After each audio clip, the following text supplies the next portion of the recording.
Lila Bennett never expected that a set of maternity photos meant to capture the most intimate and joyful chapter of her life would be turned into a public spectacle. Yet there they were, splashed across her ex-husband's social media feed, accompanied by captions so cruel they sliced through her like broken glass. "Guess she finally found someone desperate enough," one post read. "Baby wait before the baby's even born," said another. The words weren't just from strangers. They were shared, liked, and commented on by people she'd once considered family. But the worst part, the man who started it all, Ethan, her ex-husband, was the father of the child she was carrying. It wasn't just a joke to him. It was revenge disguised as humor. They'd been divorced for only 6 months, and he'd wasted no time flaunting his new girlfriend on every platform possible. But now he had crossed an unforgivable line. He had taken something sacred and turned it into ammunition. Lila sat at her small kitchen table, staring at the screen of her phone until the images blurred. The soft hum of the refrigerator was the only sound in the apartment. She wasn't someone who cried easily, not after surviving a messy divorce, losing her job in the same month, and learning she was pregnant while alone. But now the tears came, hot and unrelenting. Her best friend Carla was the first to call. "Don't look at it," Carla urged. "Block him. Delete your accounts. Just don't give him the satisfaction." But Lila couldn't. She read every single comment, each one chiseling away at her dignity. The world didn't know their story. They didn't know that Lila had been there when Ethan's business was nothing more than an idea scribbled on a napkin. They didn't know that she'd spent 5 years building him up, working 2 jobs so he could focus on his startup. And they certainly didn't know that when his company finally took off, he traded her in for a woman 10 years younger. Ethan's new girlfriend, Tiffany, was everything Lila wasn't. Blonde, petite, and obsessed with curated Instagram posts that showcased their perfect life. And now, Tiffany was part of the mockery too, leaving laughing emojis under the cruelest comments. Lila wanted to scream, to fight back, to tell the world what really happened. But what good would that do? They just twisted against her. She could hear Ethan's voice in her head. "You always overreact, Lila." She put her phone down and pressed her palms into her eyes, willing herself to breathe. She wasn't just protecting her own pride anymore. There was a life inside her, and that life deserved a mother who didn't break under the weight of someone else's cruelty. And yet, something inside her shifted that night. The humiliation, the anger, the betrayal, they didn't just hurt, they burned. And from that burn came a quiet, dangerous resolve. She wasn't going to beg him to stop. She wasn't going to hide. She was going to answer him in a way the entire city would see. And when she did, Ethan Bennett would wish he'd never opened his mouth. By morning, the storm online had turned into a flood. Ethan's posts were now being stitched into short videos, strangers laughing over music, pointing at her belly like it was a punchline. Lila kept the curtains drawn. She made oatmeal she didn't eat, and sat at the table with both hands around a mug that had gone cold. Carla showed up without asking, dropping a paper bag of bagels and a hug that lasted a little too long. "You don't deserve this," she said. "None of it." "I won't beg him to take it down," Lila answered. "If I fight on his terms, he wins twice." Carla glanced at the framed prints from Lila's maternity shoot lined along the wall. "They're beautiful," she said. "Simple, honest, that's the part he can't stand." They talked about options, a lawyer, a statement, reporting the posts. Each idea sounded small next to the size of the damage. Lila shook her head. "It has to be something that makes him stop and think before he opens his mouth again." They went for a walk because the apartment felt like a box. On the corner, a giant billboard floated above traffic. Some perfume brand, a woman in a silk dress under the words "Own Your Story." Lila stared at it for a long time. Carla followed her eyes. "You're not thinking." "Why not?" Lila said quietly. "He made me public to humiliate me. I'll be public to tell the truth." Carla winced. "Billboards cost a fortune." "Maybe not all of them," a calm voice said behind them. They turned. The man looked familiar, though Lila couldn't place him at first. Early 40s, kind eyes, the sort of presence that made room go still. He held a small terrier on a leash and wore a baseball cap like any other neighbor. "You're Lila Bennett," he said, not a question. "You painted the pediatric wing mural at St. Luke's 3 years ago. My mother loved it. She sat under it during chemo. I never forgot your name. Memory clicked into place. Mr. Croft? She asked. He nodded. Julian. Carla's mouth fell open. Croft? As in? Julian raised a hand, gentle. Just Julian, please. He glanced up at the billboard. You want one of those? I want my dignity back, Leila said. And I want him to stop thinking women are furniture he can move around. Julian studied her face, the steadiness in it. Good answer. He tapped his phone. I know the company that owns most of the digital boards between Midtown and the West Side. If we move fast, we can place something by tomorrow at dawn. Leila folded her arms. I'm not a charity case. Then don't be, Julian said. Let it be a trade. My foundation is building a new arts program for kids coming out of treatment. We need someone to lead it for a year. You take the job. I'll underwrite the board as project promotion. Carla squeezed Lila's arm. This is real, Lee. Leila looked at Julian. One more thing, he added, voice softer. The internet is cruel. If you stand alone on that board, they'll try to break you again. If you stand with someone, they'll have to think twice. With who? Me, Julian said simply. No scandal, no gossip. We present it clean. A mother choosing joy, a community standing with her. I'll take the heat that should never have been yours. Lila's first instinct was to refuse. Then she remembered Ethan's captions, the echo of strangers' laughter. She remembered the baby's tiny kick last night, the promise tucked under her heart. She nodded once. We do it with taste. No digs, no mud. Julian smiled. Class over noise. Agreed. They shot the photo that evening in natural light, on the hospital roof where her mural still glowed. Lila wore a simple blue dress and held her belly with quiet pride. Julian stood beside her, not touching, just present, like a guardrail on a high bridge. The photographer, an old friend of Julian's, worked quickly and spoke softly. When they finished, the sun had fallen behind the skyline, and the city lights looked like 1,000 small prayers. At home, Lila brewed tea and waited. Her inbox chimed. A proof arrived, her image on a 60-foot digital board over West 34th Street. Not loud, not flashy, clear, strong. The copy read, Lila, mother, artist, hope. Underneath, Community Arts Fund, launching tomorrow. Her phone vibrated again. Ethan, then again, and again. She let it ring. She turned the volume down and placed the phone face down on the table. She walked to the window and opened the curtain. The city breathed back at her. Horns, voices, the steady pulse of a place that had swallowed bigger stories than hers and kept moving. Lila rested her palm on her belly and spoke softly. Almost a promise. We're gonna be okay. At sunrise, the whole city will see her standing beside a man the internet will call her billionaire fiancé. And Ethan will finally realize the joke isn't on her anymore. Before the billboard, before the whispers of Billionaire's fiancé started floating through Manhattan cocktail parties, Lila Bennett was just Leila. At 28, she wasn't the kind of woman who commanded attention when she walked into a room. Not because she lacked beauty, she had plenty of it, but because she carried it quietly, almost without realizing. Her eyes were the deep, warm brown of fresh coffee, framed by naturally long lashes. Her dark hair, often twisted into a messy bun with a pencil jammed through it, smelled faintly of lavender shampoo. Her skin held a soft glow from hours spent painting near windows, soaking in what little sunlight the city offered.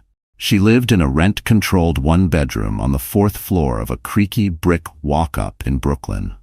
The building always smelled faintly of the pizza place downstairs, and the hallway light had been flickering for as long as she'd been there. The apartment wasn't much, just enough room for a small bed, a thrifted couch, and a kitchen so narrow you had to turn sideways to open the fridge, but she had made it hers.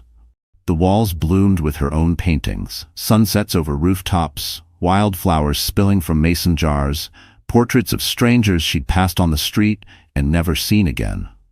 Lila had been an artist as long as she could remember, though the word artist still felt too big in her mouth.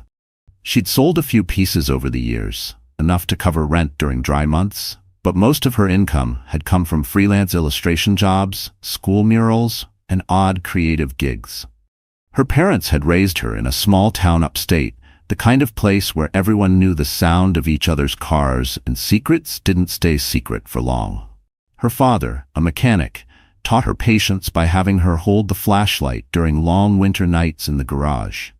Her mother, a seamstress, taught her the value of detail. How a stitch too loose or a seam slightly crooked could ruin an entire dress. From them, Lila inherited two things: stubbornness and pride in doing things well, even if no one noticed. Meeting Ethan had felt at the time like the universe stepping in. She'd been 22, just out of college with a portfolio she didn't know how to use. He was 27, freshly unemployed after quitting a job he hated, full of grand ideas about starting his own business. They met at a friend's rooftop barbecue. He'd made her laugh with an impression of their host, and she'd offered to help him design a logo for his first project. One project became another, and then another. Soon she was designing his branding, his pitch decks, even helping with client proposals. He was charming, ambitious, and convinced they were a team against the world. In the beginning, she believed it. They married 2 years later in a tiny ceremony under the oak trees at her parents' house. The first years weren't easy. Money was tight, but they made it work. She picked up extra work painting storefront signs and illustrating children's books while he took meetings with investors. She believed in his dreams so much that she poured her savings into it without hesitation. And when the company finally took off, she thought the struggle had been worth it. But success changed Ethan. At first it was subtle: longer hours, more business trips, fewer shared dinners. Then came the new clothes, the upgraded car, the invitations to networking events she wasn't welcome to attend. Lila told herself it was just part of growth, that they were still the same team. Until the night she found the text messages. They weren't explicit at first, just inside jokes and late-night check-ins from someone named T, but the tone was unmistakable. A few weeks later, he told her about Tiffany, as casually as if he were discussing the weather. He said the marriage wasn't working for him anymore, like it was a business deal that had run its course. By the time she realized the man she'd built a life with was gone, she was already carrying the child they'd planned for years. The pregnancy should have been a celebration, a long-awaited chapter after years of maybe next year conversations. Instead, it became the silent reason she kept moving forward. She didn't tell Ethan right away. Something in her knew that the man he'd become wouldn't see it as a gift, but as an inconvenience. When she finally did tell him, his reaction confirmed it. No joy, no awe, just a measured nod and a quick, "Well, we'll figure something out." The words landed like stones in her chest. She moved out 2 weeks later, packing what she could into cardboard boxes and leaving the rest behind.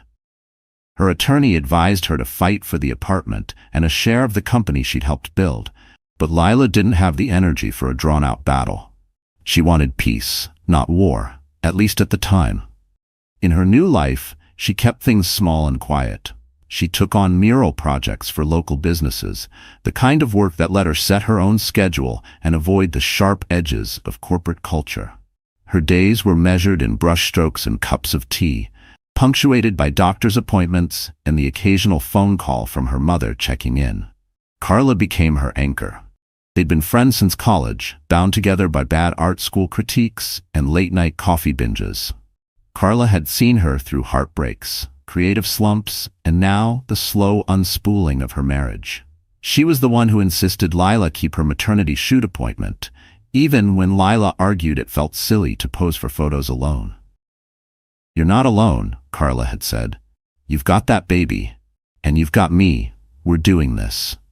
The shoot had been simple: a rented studio with soft lighting, a few changes of clothes, and a photographer who spoke in gentle, encouraging tones. For a few hours, Lila felt almost normal, beautiful even. She didn't know those images would later be twisted into something cruel. But cruelty was a language Ethan had learned fluently. The man who once brought her coffee in bed now brought strangers into their private moments, turning them into jokes for likes and shares. Still, Lila wasn't the type to go on rants online. She didn't post cryptic quotes or air dirty laundry. She preferred to keep her dignity, even if it meant swallowing her hurt in silence. But the Billboard idea, that was different. That wasn't about pettiness. It was about reclaiming the narrative, taking back what was hers in a way that couldn't be misinterpreted. Julian Croft's offer came at the right time, but it wasn't charity that made her say yes. It was the way he'd listened without interruption, the way he'd looked at her like she wasn't broken, just bruised. And maybe, just maybe, It was the fact that standing next to someone the public respected might shield her from the worst of the backlash. That night, after signing the paperwork for the arts program job, she lay awake in bed with the proof of the billboard glowing on her phone screen. She imagined the faces of the people who'd laughed at her online, seeing it for the first time. She imagined Ethan's expression, tight, calculating, scrambling for control he no longer had. For the first time in months, she smiled in the dark. Because tomorrow, the city wouldn't just see her pain, they'd see her power. New York had always been a city of contradictions for Lila. Loud but lonely, beautiful but unkind. She'd moved there at 21 with a duffel bag, a sketchbook, and just enough savings to make it through 3 months. Over the years, the city had given her inspiration, heartbreak, and a kind of resilience she never would have found anywhere else. Her Brooklyn neighborhood was far from glamorous. The sidewalks were cracked, the subway entrance smelled faintly of damp concrete, and the corner store owner always looked suspicious if you paid with large bills. But it was hers. She knew the sound of her upstairs neighbor's shoes, the bark of the terrier 2 doors down, and the creak of the second stair leading to her apartment. On weekdays, she'd work from her makeshift studio, a corner of her living room where an easel stood beside a paint-splattered table. From her window, she could see the rooftops, and on clear days, the faint silhouette of the Manhattan skyline. It was enough of a view to remind her she was part of something bigger, even if her life felt small. Before the billboard idea, her world had been reduced to simple routines: morning tea, painting, lunch while watching old movies, an afternoon walk if she had the energy. She'd pass families in the park and catch herself imagining what her life would look like once the baby arrived. Some days that thought warmed her. Other days it felt like standing on the edge of a cliff, staring into fog. The hospital where her prenatal appointments were held sat in the Upper West Side, nearly an hour's train ride away. She didn't mind the trip. It gave her time to sketch the strangers she saw along the way. A man dozing with a bouquet in his lap, a teenager practicing lines from a play, an elderly woman knitting without ever looking down. It was on one of those trips that she first saw Julian Croft in person, months before they spoke. He was stepping out of a black SUV in front of the hospital, holding the door for an older woman with a scarf tied neatly around her head. He didn't notice Lila, but she remembered the way he kept his hand on the woman's elbow, steady and sure as they walked inside. Julian's world was nothing like hers. He lived in a penthouse overlooking Central Park, sat on boards of arts and health foundations, and was photographed at charity galas in tailored suits. But unlike most wealthy men she'd encountered through Ethan's business events, he didn't radiate arrogance.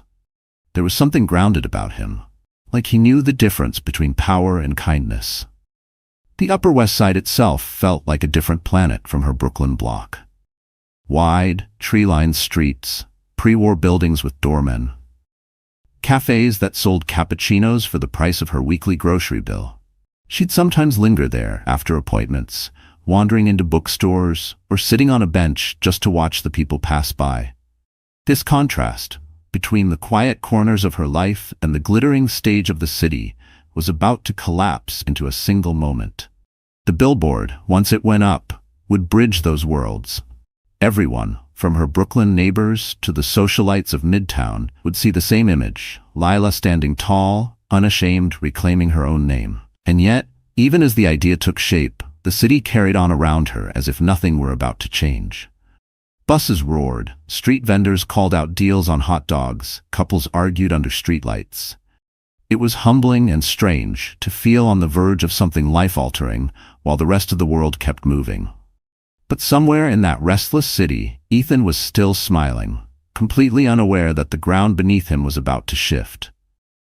The week leading up to the billboard launch became a strange kind of limbo for Lila. She still went through her routines, painting, tea, walks, but each moment felt like holding her breath.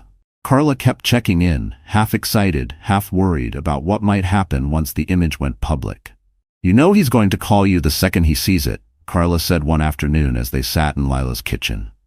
"I know," Lila replied, slicing an apple. "I'm counting on it." The placement Julian had secured was more than strategic. It was brutal in its precision. The main digital billboard stood just 3 blocks from Ethan's office, right along the route he took to meet clients. There was no way he could miss it. Meanwhile, life in Brooklyn kept moving in its familiar, unpolished rhythm. The woman downstairs kept burning incense that smelled like sandalwood and cinnamon. The teenage boy next door practiced guitar loudly, always messing up the same chord. These sounds and smells anchored Lila to the life she had built for herself, separate from Ethan's polished, performative world. But the city's other side, the world Julian inhabited, was starting to seep in. She met with the foundation's PR team to finalize the billboard copy, and they treated her with a level of respect she wasn't used to. They didn't talk down to her, didn't question whether she fit the image they wanted to project. They just asked her what she wanted people to feel when they saw it. "Hope," she'd said without hesitation. "I want them to see that you can be hurt and still stand tall." That night, Julian invited her to view the printing tests for the billboard at a studio in Midtown. It was surreal. Her face, her growing belly, blown up to a scale that made her step back. She half expected to feel exposed, maybe even embarrassed. Instead, she felt solid. Julian noticed. "You don't flinch when you look at yourself," he said. "I've had to learn not to," she replied. There was a pause, the kind that didn't need filling. Walking back to the subway, she caught her reflection in a store window. The city lights made her skin look warmer, her eyes steadier. For the first time in months, she didn't look like someone surviving. She looked like someone choosing. 2 days before the launch, rain slicked the streets, and a heavy mist blurred the skyline. Lila stood at her window, watching droplets race down the glass. She thought about how much of her life had been lived in the background, supporting someone else's dreams, keeping her own ambitions quiet. Now, she was about to step into the kind of visibility she'd never sought, but maybe had always deserved. She imagined Ethan's voice, dripping with that practiced arrogance, and the way it would falter when he saw her image above the city. She imagined the questions he wouldn't be able to answer, the conversations he'd have to dodge. The thought made her smile. And somewhere across the river, in a glass-walled office he thought was untouchable, Ethan Bennett was about to watch his controls slip through his fingers. Ethan Bennett had always been good at controlling the room. In college, it was with quick jokes and a confident grin. In business, it was with tailored suits, handshakes that lingered just long enough, and the ability to make people believe he was already successful, even when his bank account said otherwise. When Lila met him, that charisma felt magnetic. But charisma without conscience was just manipulation in a sharper suit. Over the years, she learned that Ethan's charm had layers, each one designed to hide the truth underneath. His company, Bennett Solutions, had started small, consulting for mid-sized firms looking to modernize their branding and online presence. Lila had been his first and most loyal unpaid employee, pouring hours into design work he passed off as part of his team's portfolio. She never cared about the credit then. She thought they were building something together. Success came, but not overnight. Ethan had endured enough failed pitches and sleepless nights to know how to play the long game. And when it finally happened, when a major tech client signed a lucrative retainer, he treated it less like a shared victory and more like the opening act of his solo performance. By then, he had started networking in circles Lila wasn't invited into. At first, he said it was because those events were boring and she wouldn't enjoy them. Later, he stopped explaining at all. The truth, as Lila would discover, was that he liked the way he looked without her beside him. A man alone at a bar seemed available, interesting. A man with a wedding ring, even more so. It was a challenge to certain kinds of people, and Ethan thrived on that attention. That was how Tiffany entered the picture. She was 10 years younger, fresh from a job at a fashion PR firm, and perfectly in tune with the image Ethan wanted to project. Together, they became the kind of couple who curated their lives for social media. Lavish dinners, beach vacations, expensive gifts documented with the precision of a marketing campaign. Privately, Ethan could be cutting. He had a knack for finding the soft spot in someone's confidence and pressing on it just enough to make them question themselves. With Lila, it was always disguised as teasing. "You'd be prettier if you dressed up more," he'd say. Or, you really should think about toning up before the baby comes. Small comments, but over time, they worked like erosion. By the time their marriage ended, Lila barely recognized the woman she'd been when they met. Ethan, however, didn't look back. To him, endings were just marketing opportunities. The divorce became a way to reinvent himself as the eligible CEO, a narrative Tiffany helped polish with endless posts about their fresh start. When the maternity photos appeared, Ethan saw not a moment of vulnerability, but a setup for his brand of humor, mean-spirited, dressed in irony. He didn't expect anyone to defend Lila. In his mind, people liked him too much to take her side. What Ethan didn't know was that the city he thought he owned was about to become the stage for his undoing. Ethan's confidence was not just arrogance, it was calculation. He believed people only remembered the last thing they saw, so he made sure the last thing was always his version of the story. He curated his image meticulously, the sharp navy suits, the watch that cost more than Lila's yearly rent, the way he leaned in during conversations to make people feel chosen. In his mind, perception was reality. If he looked successful, if he acted untouchable, then he was. And for years, that illusion worked. Clients loved him, investors trusted him, and acquaintances envied him. He believed the rules didn't apply to him, not in business, not in relationships, and certainly not online. That's why mocking Lila's maternity photos had felt like harmless sport to him. In his eyes, she was no longer part of his story. She was a footnote. If she was hurt, that was her problem. At private dinners with friends, he'd make offhand comments about her, always with a smirk. "She's doing the single mom thing now," he'd say, swirling his drink. "Probably painting in some Brooklyn shoebox and thinking it's romantic." Tiffany would laugh, tucking her hand into his arm like she'd just been told the most charming joke. She had no loyalty to Lila. Why would she? In her mind, Lila was the past and she was the upgrade. But Tiffany had her own motives. She enjoyed the attention Ethan's subtle cruelty generated. Every post that hinted at Lila without naming her got engagement, and engagement meant followers. Followers meant invitations, brand deals, and a step up in the world Tiffany had been clawing her way into. Still, not everyone in Ethan's circle found it amusing. His head of PR, Dana, had quietly advised him to take the posts down. "You're playing with fire," she warned. "Public opinion turns fast, especially when there's a pregnancy involved." Ethan brushed her off. "Relax. People know I'm joking. Besides, who's going to side with her? She doesn't have a platform." That was his blind spot, assuming silence meant weakness. Ethan had always equated visibility with power, never understanding that some people wait in the shadows not because they're afraid, but because they're planning. In the days before the Billboard, Ethan was riding high. Bennett Solutions had just closed a deal with a major luxury brand. Tiffany was angling for a magazine spread, and the city was buzzing with summer events. He felt untouchable. On the night before the launch, he left a charity dinner early, telling Tiffany he had meetings the next morning. In truth, he wanted to finalize a deal for an office expansion. He passed through Times Square on his way home, glancing up at the screens with idle pride. Advertising was theater, and he considered himself one of its best directors. The irony, of course, was that the largest stage in the city was about to feature him, but not in the way he imagined. Because while Ethan believed he was writing the ending of Lila's story, she had already written the first line of his reckoning. And by tomorrow morning, the man who thought he controlled the narrative would be staring at a 60-foot reminder that he was no longer the author. The sun had barely risen when the first photos hit social media.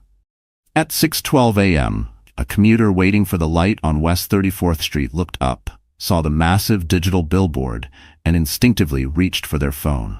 The post went live with the caption, "Anyone else see this? Gorgeous." Within minutes, it was shared across Instagram, Twitter, and TikTok. There she was, Lila, standing in that soft blue dress, one hand resting on her belly, her chin lifted just slightly toward the skyline. Beside her stood Julian Croft, hands in his pockets, posture relaxed but protective. No touch, no intimacy that could be twisted into gossip, just presence. The text was simple: Lila, mother, artist, hope. Beneath it, Community Arts Fund, launching tomorrow. By 7 a.m., hashtags began trending. Lila Bennett, mother, artist, hope. The Billboard. People who had never heard her name were suddenly debating her story over morning coffee. Some praised the elegance of it. Others speculated wildly about Julian's role in her life. "Is this a soft engagement announcement?" one tweet asked. "Or is this the classiest revenge in history?" another replied. Meanwhile, in a sleek glass office just 3 blocks away, Ethan Bennett's day began like any other. He walked into the building with a coffee in one hand, phone in the other, glancing over emails as he waited for the elevator. Then his assistant, nervously fidgeting with her tablet, stepped forward. "You might want to see this." Ethan looked up. Through the floor-to-ceiling windows at the end of the lobby, the billboard loomed in perfect view. For a moment, he didn't register what he was seeing. Then his jaw tightened. The elevator dinged, but he didn't step in. He stood there, eyes locked on the screen as it cycled through its loop. Every 15 seconds, there she was again. Lila, radiant and unshaken, with a man whose very name carried weight in the city's power circles. "Is this some kind of campaign?" he asked, voice low. "Apparently," his assistant said carefully. "It's all over social media." By 8:30 a.m., Ethan's phone was buzzing non-stop. Old acquaintances texted variations of, "Did you see this?" and "Man, that's cold." Tiffany called twice, then sent a message dripping with suspicion. "Care to explain why your ex is on a billboard with Julian Croft?" Ethan didn't reply. He was too busy scrolling through comment threads, each one worse than the last. People weren't laughing with him anymore. They were laughing at him. Meanwhile, across the river in Brooklyn, Layla sat at her kitchen table with a cup of chamomile tea. Carla was pacing, phone in hand, narrating the reaction online. "They're calling it the most dignified clapback in history," Carla said. "Lee, you're a phenomenon." Leela smiled faintly. "It's not about him, it's about me and the baby." Still, part of her couldn't help picturing Ethan's face at that exact moment. And somewhere in his corner office, Ethan was already dialing a number, someone he thought could make the whole thing disappear. The call went straight to voicemail. Ethan hung up, muttered a curse, and tried another number. This time, a groggy voice answered, his PR head, Dana. "Get it taken down," he snapped before she could say hello. Dana paused. "You mean the billboard?" "Ethan, that's not ours. We can't just take it down." "Then find out who bought it, and tell them." "Tell them what?" Her tone sharpened. "That you're embarrassed? That your ex-wife is doing something positive with one of the most respected philanthropists in the city? You'll look worse if you touch it." Ethan's grip tightened around his phone. "I don't care how it looks. This is public," Dana cut in. "And the public is eating it up. Half the comments are praising you for letting her go so she could shine. The other half, well, they're calling you a fool. You can't win this one by fighting it." Ethan ended the call without replying. In the reflection of his office window, he saw the billboard again, towering over the morning traffic. Every time it reappeared, it was like a silent accusation. Lila wasn't pleading for sympathy. She wasn't even acknowledging him. She was simply there, visible, unbothered. And somehow that was worse than any public attack could have been. Tiffany arrived at the office around 10 a.m., storming in with sunglasses still on. "So, when were you planning to tell me that your ex is now, whatever she is, with Julian Croft?" "She's not with him," Ethan said flatly. "Then why does it look like she is?" "Because, babe, the entire internet thinks she just traded up in the biggest way possible." Tiffany crossed her arms. "And honestly, they're not wrong." The jab landed harder than she probably intended. Ethan didn't answer. Tiffany muttered something about a lunch reservation and left, heels clicking like punctuation marks across the floor. By noon, news outlets had picked up the story. Some framed it as an inspiring partnership for the arts. Others leaned into the gossip, pairing Lila's serene image with headlines like, "From Divorce to Billboard Queen." Ethan's inbox was a mess of media requests he had no intention of answering. In Brooklyn, Lila was already at the hospital for a meeting with the foundation team. She passed the mural she'd painted years ago, running her hand lightly over the colors. It felt like a full-circle moment. Her art, her story, her name now tied to something bigger than the heartbreak that had once defined her. Julian met her in the lobby, offering a small smile. "You've seen the coverage?" "I've seen enough," Lila said. "They'll keep talking for a while," Julian said. "Then something else will take the spotlight. That's how the city works." "I'm fine with that," she replied. I didn't do this to stay in the spotlight. I did it so he knows I'm not hiding. Julian nodded. Then I'd say it worked. As they walked into the meeting room, Lila's phone buzzed again. This time, it wasn't Carla or her mother. It was Ethan. She let it ring out, the screen glowing with his name before fading to black. But deep down, she knew this wasn't over. If Ethan couldn't control the narrative in public, he might just try to break her in private.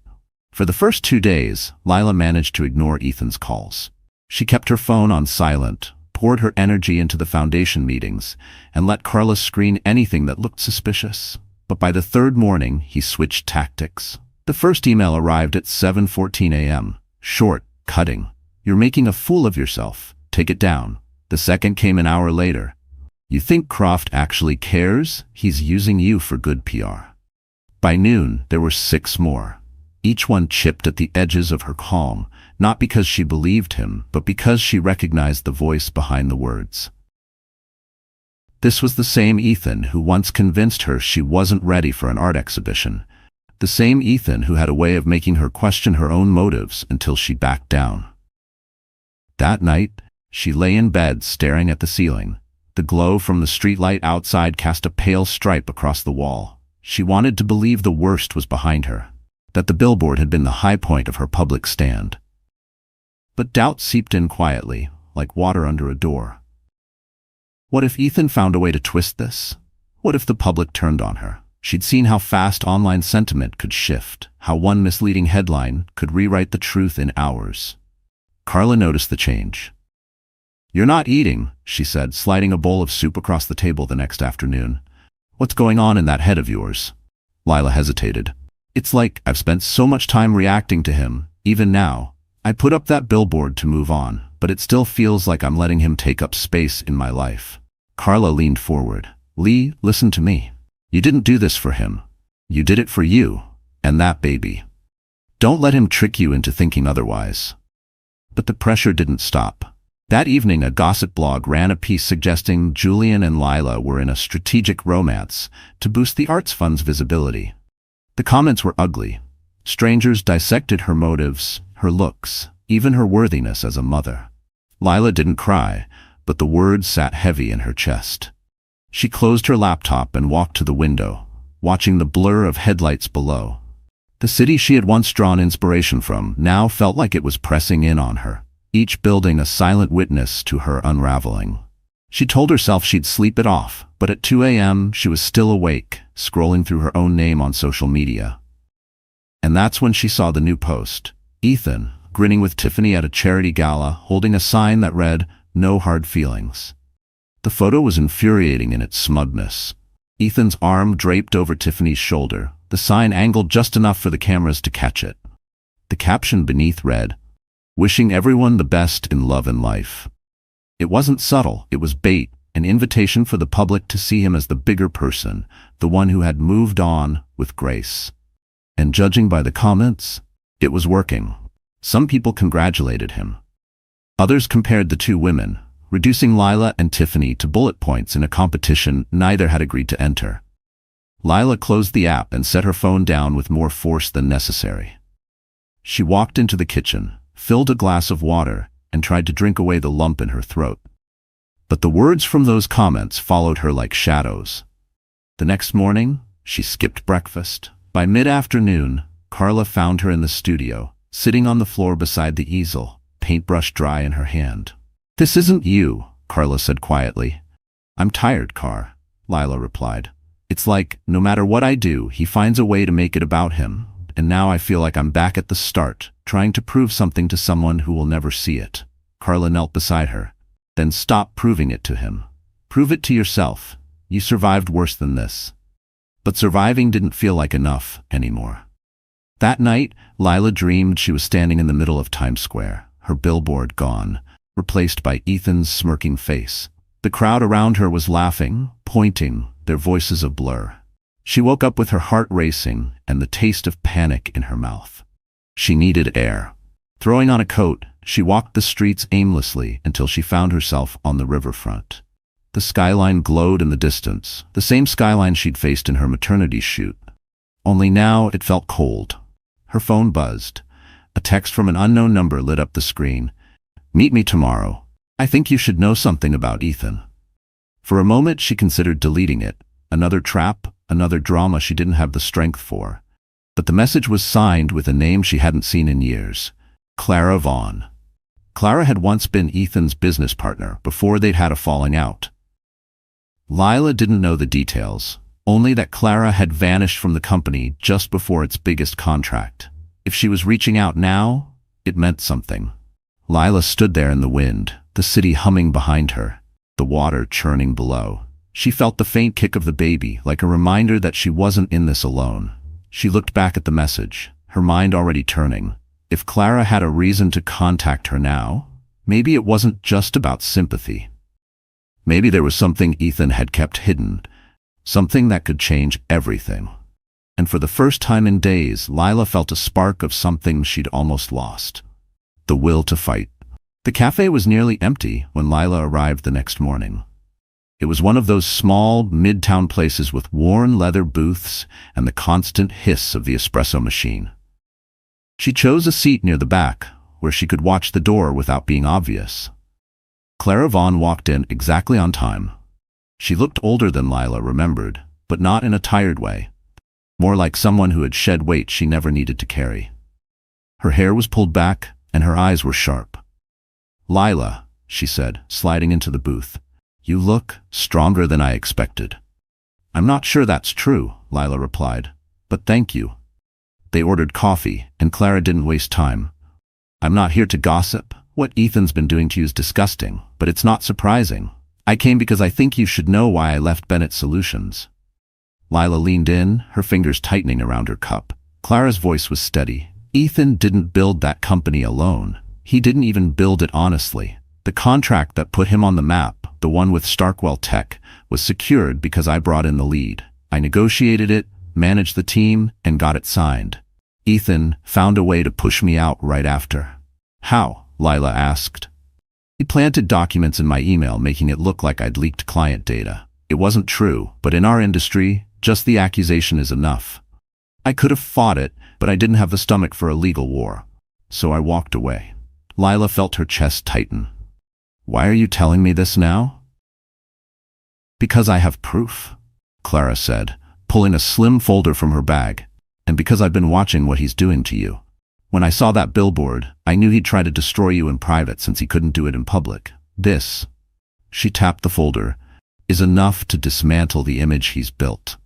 If you use it right, he'll have more to worry about than making you miserable." Lila hesitated. She thought about the baby, about how much she wanted to keep her life free from more public spectacle. But she also thought about every time Ethan had taken something from her. Her work, her confidence, her voice. "What's in there?" she asked quietly. "Emails, financial records, and," Clara's mouth curved slightly, "a signed statement from a former assistant who helped Ethan alter those documents. She's willing to testify if it comes to that." Lila's mind spun. This wasn't just dirt, it was the kind of truth that could ruin Ethan's professional reputation permanently. "Why not go public yourself?" she asked. Clara shrugged. "Because it's not my fight anymore. But it's still yours." And as Lila stared at the folder between them, she realized the power she'd been missing might have just landed in her hands. Lila didn't touch the folder right away. It sat between them like a live wire, humming with the possibility of change. Part of her wanted to shove it back toward Clara, to walk away before she crossed a line she couldn't uncross. But another part, quieter, stronger, knew she'd already crossed it the moment she agreed to meet. Clara sipped her coffee, watching her carefully. "You're thinking about the baby," she said. "I'm thinking about whether this makes me any different from him," Lila replied. "It does," Clara said firmly. "He uses lies. You'd be using the truth." The words settled in Lila's chest like a weight she could carry. She opened the folder. Inside were printed emails, bank statements, and a series of internal memos stamped confidential. One email thread caught her eye, Ethan instructing someone to clean up the metadata on certain documents before forwarding them to Starkwell's legal team. "That's his handwriting on the margin," Clara said, pointing. "The assistant who signed the statement, her name's Marcy. She'll swear she saw him do it." Lila traced the ink with her finger. It was almost surreal, seeing physical proof of the kind of man Ethan really was. She'd felt it for years, but feeling and proving were two different worlds. "What do you want me to do with this?" she asked. "Whatever you think is right," Clara said. "If it were me, I'd make sure it ends his ability to hurt anyone else. But that choice is yours." They talked for another hour, going over timelines and details. Clara warned her that if she moved forward, Ethan would fight back hard. Lawsuits, smear campaigns, anything to make her regret it. Lila walked out of the cafe with the folder tucked under her arm, the weight of it strangely steadying her steps. She took the long way home, cutting through the park where kids chased each other under the last orange light of the afternoon. When she got home, she set the folder on her desk and stared at it for a long time. She thought about the billboard, how it had given her back some control, how it had forced Ethan to see her as more than a shadow of his past. This was different. This wasn't just a message. This was a weapon. Carla stopped by that evening and Lila showed her the folder. Carla's eyebrows shot up. "This is huge. If this gets out, he's done." "I know," Lila said. "Are you going to use it?" Lila didn't answer right away. She looked out the window at the glow of the city, her hand resting unconsciously on her belly. "If I do, it's not going to be just about revenge. It's going to be about making sure he never does this to anyone else." Carla nodded slowly. "Then maybe it's time you stop playing defense." Lila closed the folder, her decision forming like a slow sunrise. Because the next move she made wouldn't just protect her. It would flip Ethan's entire world upside down. The next morning, Lila woke up with a clarity she hadn't felt in months. The fear that had shadowed her since the billboard went up was still there, but it no longer controlled her. She knew what she had to do. This time, on her own terms. Her first step wasn't to call a lawyer. It was to call Julian. They met at the foundation's office, sunlight pouring in through the tall windows. He listened without interrupting as she laid out everything Clara had told her, the folder sitting between them like a shared secret. When she finished, Julian leaned back in his chair. "That's a loaded gun, Lila. Once you pull the trigger, there's no going back." "I know," she said, "but I'm done letting him set the rules. I want this to end." Julian studied her face for a long moment before nodding. "Then let's make sure you win on all fronts. Not just legally, but publicly. If this gets messy, you need your story out there first." They spent the next hour mapping out a plan. Step 1. Secure the evidence. Julian's legal team would verify the documents and lock them away. Step 2. Prepare a public narrative. Not a smear, but a clear, factual account of what happened to Clara and how Ethan's actions fit into a pattern. Step 3. Tie it to something bigger than personal revenge. A push for stronger ethics standards in their industry. By the time she left the meeting, Lila felt like she was walking taller. She stopped by her apartment only long enough to change before heading to a salon in Soho. It wasn't vanity, it was strategy. A new haircut, subtle makeup, and a fitted navy blazer transformed her from the quiet artist Ethan used to dismiss into someone ready to sit across from a news anchor and speak with authority. Carla met her afterward for lunch. "Wow," Carla said, eyes wide. "You look like you're about to run for office." "Not office," Lila replied, smiling for the first time in days. "Just my life."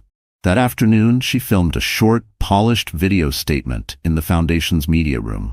No tears, no bitterness, just a calm explanation that she would soon be speaking about issues of integrity and fairness in business.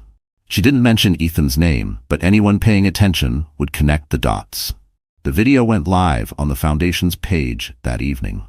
By midnight, it had been shared over 200,000 times. Comments poured in from women who'd faced similar betrayals, thanking her for speaking up. Somewhere across the city, Ethan saw it too. But this time, there was nothing he could mock without looking small. And for the first time, Lila realized she wasn't just surviving him anymore. She was outgrowing him. The days that followed felt different. Lila no longer avoided her reflection in shop windows or hesitated when stepping into a crowded room. She walked with purpose, her phone buzzing constantly, not with Ethan's harassment, but with interview requests, invitations to speak at women's business panels, and messages of support from strangers across the country. Julian's team worked quietly in the background, verifying every document Clara had given her. The legal review came back solid. The evidence was authentic, damning, and impossible for Ethan to explain away without implicating himself further. Still, Lila didn't rush. She knew the timing had to be perfect. Releasing the truth too soon could let him spin it as a personal vendetta. Waiting until the right moment meant the narrative would be hers, and hers alone. Carla was with her nearly every day, helping sort through messages and plan her schedule. "You're different," she said one evening as they sorted through a stack of speaking engagement requests. "I feel different," Lila admitted. "For the first time, I'm not reacting to him. I'm building something of my own." One afternoon, she visited the mural at the hospital again. A group of children in art smocks were painting nearby as part of a workshop. One little girl with paint on her cheeks asked, "Are you the lady on the big sign?" Lila laughed softly. "I guess I am." "Are you famous?" the girl asked. "No," Lila said, kneeling down to the child's level. "But I am someone who didn't give up when people were mean to me, and you can be that too." The moment stayed with her. It reminded her why she was doing this, not just to win against Ethan, but to stand as proof that women could reclaim their dignity and rewrite their stories. By the end of the week, the plan was set. Julian would host a charity gala for the Arts Fund with key media outlets invited. Lila would speak briefly about the program, and then, without fanfare, the evidence folder would be handed to a trusted investigative journalist. It wasn't about spectacle, it was about precision. The night before the gala, Lila sat at her desk, looking at the folder one last time. It no longer felt like a burden. It felt like a key, one that could lock Ethan out of her life for good. She placed it in her bag and turned off the light. Because tomorrow night, in a room full of the city's most powerful eyes, Ethan Bennett's perfect facade would crack, and she would be the one holding the hammer. The night of the gala shimmered with the kind of opulence only New York could stage. Crystal chandeliers cast warm light over the grand ballroom, the air alive with the soft hum of conversation and the clink of champagne glasses. Guests arrived in tuxedos and gowns, drifting between art displays and silent auction tables. Lila stepped out of the car with Julian at her side, the cameras flashing instantly. She wore a sleek black gown, her hair swept up to reveal the simple diamond studs her mother had given her years ago. She didn't need anything more. The confidence in her posture was the most striking accessory of all.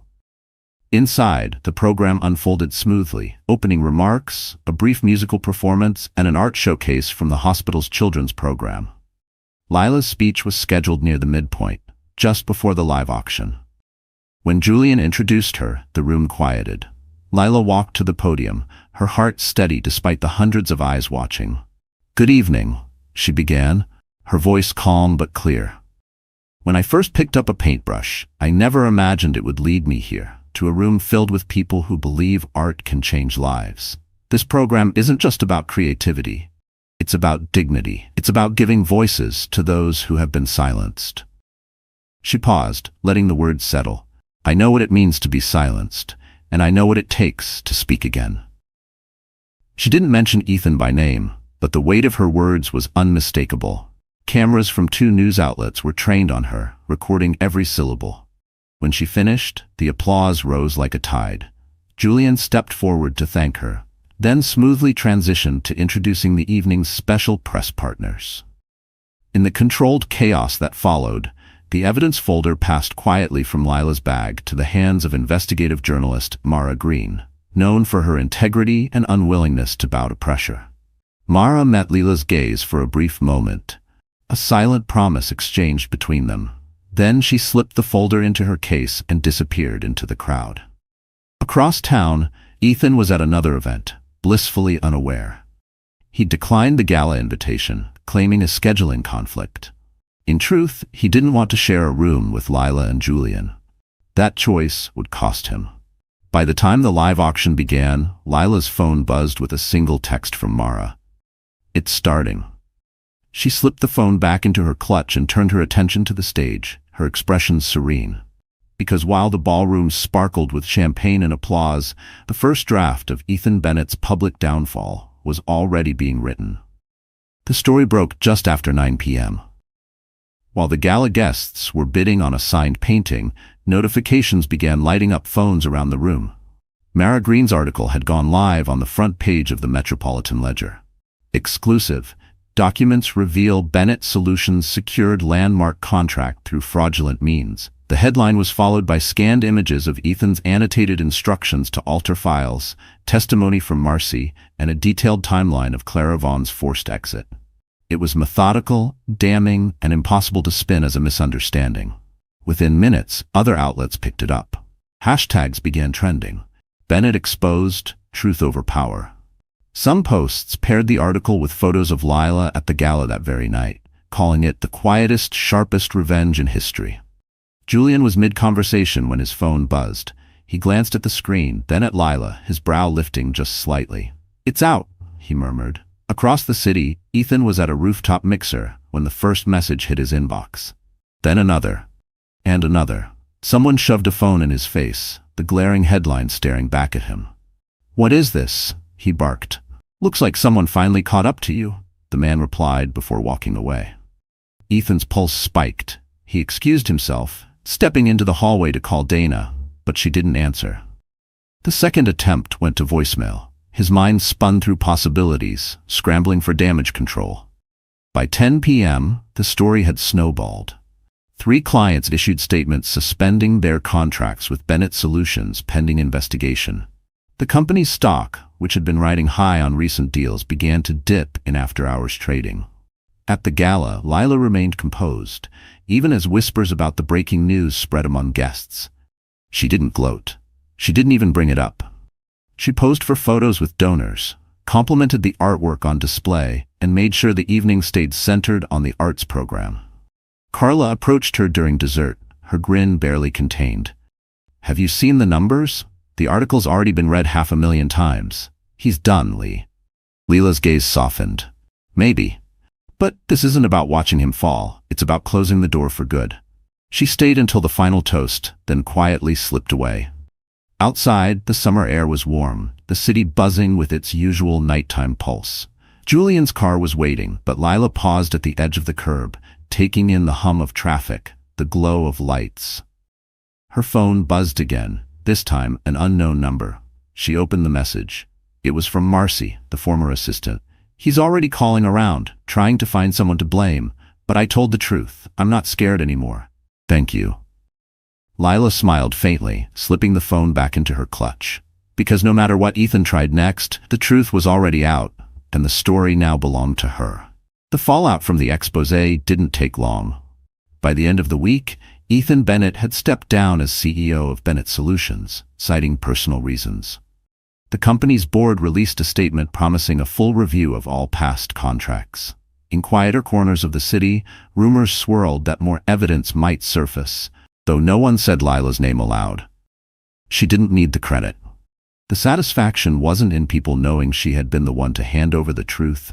It was in knowing she had stopped him from hurting anyone else the way he'd hurt Clara or her. Life didn't suddenly become a fairy tale.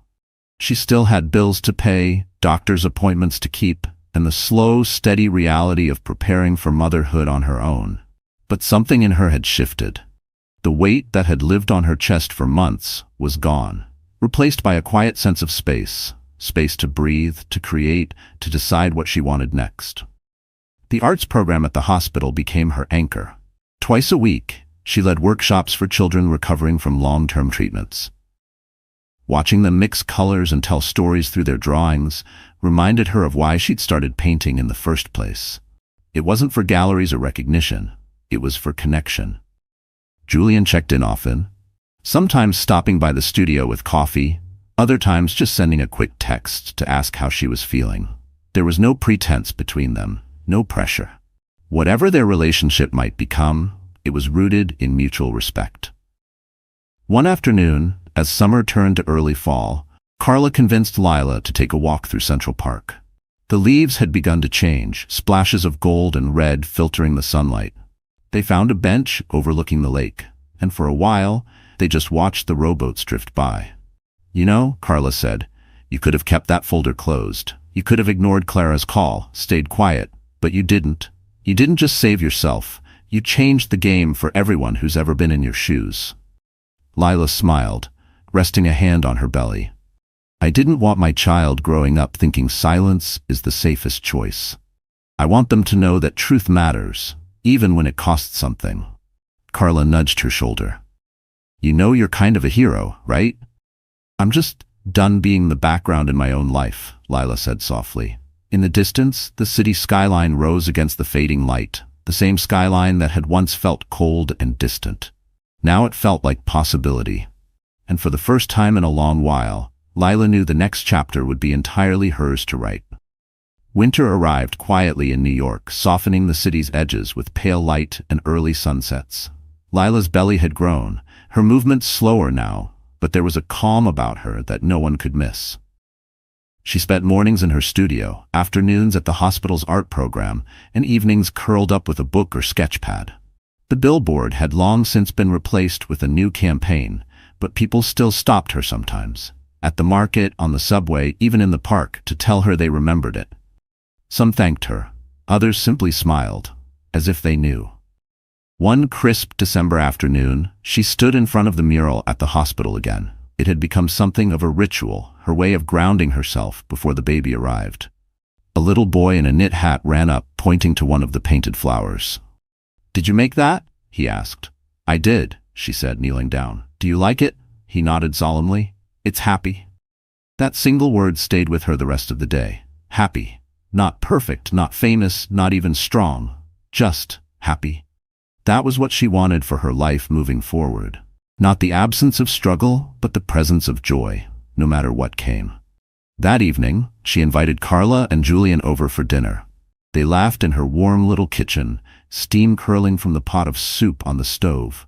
It wasn't a gala, a photo shoot, or a headline. It was just life. Real, imperfect, and good. After they left, she stepped onto her balcony with a mug of tea, looking out over the city lights. The air was cold enough to bite, but she didn't mind. Somewhere out there, Ethan was likely trying to rebuild his image, but he no longer had a place in her thoughts. She'd given him enough time already.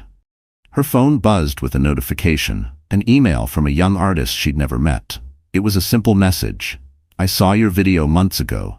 I left a toxic job because of it. Thank you." Lila closed her eyes for a moment, feeling the weight of those words. She had fought for herself, yes, but in doing so she had unknowingly lit a path for others. She set down the mug, rested both hands on her belly, and whispered, "We're ready for the next chapter." The city stretched before her, vast and alive.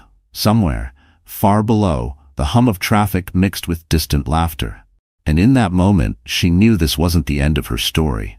It was the beginning of a new one, written entirely on her own terms. Because she had learned the most valuable truth of all.